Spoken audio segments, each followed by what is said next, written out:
ఇక వివరాల్లోకి వెళ్తే రాష్ట్ర ఉప ముఖ్యమంత్రి కొణిదెల పవన్ కళ్యాణ్ పిఠాపురం నియోజకవర్గం గొల్లప్రోల్లో ఏలేరు సుద్దగడ్డ ముంపు ప్రాంతాల్లో పర్యటించారు. సుద్దగడ్డ వాగుకి ఆనుకుని వరద నీటి ముప్పునకు గురైన జగనన్న కాలనీకి పవన్ కళ్యాణ్ అధికారులతో కలిసి పడవలో వెళ్లి అక్కడ బాధితులు చెప్పుకున్న కష్టాలు విన్నారు. కాగా సుద్దగడ్డ కాలువ, ఏలేరు, గొల్లప్రోలు ముంపు సమస్యలను పిఠాపురం మాజీ MLA Varma deputy CM Pawan Kalyan కు తెలిపారు.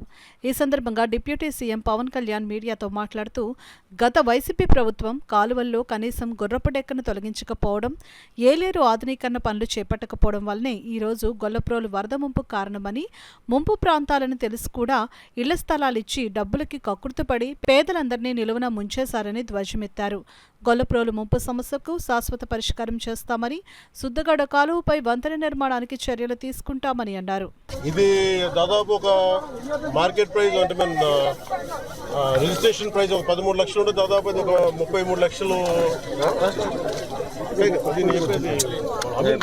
బేసిక్ ఉన్న ప్రైస్ 30 లక్షలు ఉంటే దీన్ని అత్యధికంగా దాదాపు 60 లక్షల రూపాయలకి అమ్మి 60 లక్షల పైచులు 64 లక్షలు కనుక 24 లక్షలు అంటే దాదాపు 32 ఎకరాలు మన జగనన్న కాలనీ పెట్టారు కదా. ఇది ఆల్రెడీ ముంపు ప్రాంతాలు ఇవన్నీ. ఈ ముంపు ప్రాంతాలు ఎవరికి కొనని చోట్ల పెట్టారు. కనీసం వాళ్ళ లోపల కంప్లైంట్ ఏముంది అంటే కనీసం డ్రైనేజ్ పైపులు లేవు, బయటికి వెళ్ళే పరిస్థితులు లేవు. ఇది మనం మీకు చెప్పినట్టు కదా, బుడమేరు ప్రాంతం అంతా కూడా ఇలాగే పరివాహక ప్రాంతాల్లో లోతట్టు ప్రాంతాలు ఎక్కడైతే నీళ్లు అవంతరాలు లేకుండా ఎలా సాగాలో అలాంటి చోట్ల లేవు. అలాంటి చోట్ల ఇల్లు కట్టేయడాలో లేదంటే స్థలాలు ఇచ్చేయడాలో ఆక్రమణలో గురై ఇదంతా పరిస్థితి.